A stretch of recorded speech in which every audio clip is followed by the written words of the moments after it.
I'm about to combine my enjoyment of trains with my enjoyment of mountains and take the Cog Railway up to the top of Mount Washington. So we're going diesel. Here's the train I'll be riding on. And the real interesting part to me is the climb rate. For every 4 feet you go horizontally, you're climbing 1 foot vertically. That's a 25% climb rate for a railroad. That is very impressive. It's about a 45-minute ride up on the train. Then you get an hour to poke around up here, and they take you back down. These people going down now are the people that came up an hour ago. So there's a Karen marker here for the Appalachian Trail. We are at the top of Mount Washington, about 6,200 feet up, but we are not the top of the Appalachian Trail. The highest point on the trail is actually on Clingman's Dome in North Carolina.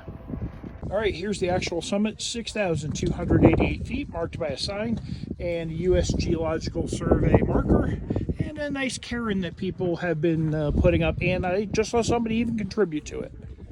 For those of you interested in antennas, behind me is the old, I believe the old WMTW antenna. That was an ABC station that was broadcasting from the top of this tower. They would reach from Mount Washington, from Boston to Montreal with their signal in the analog days. They moved off the mountain when TV went digital because they just didn't think they'd get coverage in their primary area. If you were making the north to south through trip on the Appalachian Trail, here's where you'd continue south. Now, don't worry, it's downhill for a while, but it's only 1,500 miles to Springer Mountain, Georgia from here. Now, even though it's some of the most extreme weather in the U.S., Mount Washington is occupied 365 days a year by these weather forecasters. They come in, they check out the area. I believe they come up and down every 2 weeks, but the whole idea is there's a person here to do the observations, to go out, swing the dials, and get just the right observation. They've been doing it for more than 100 years now.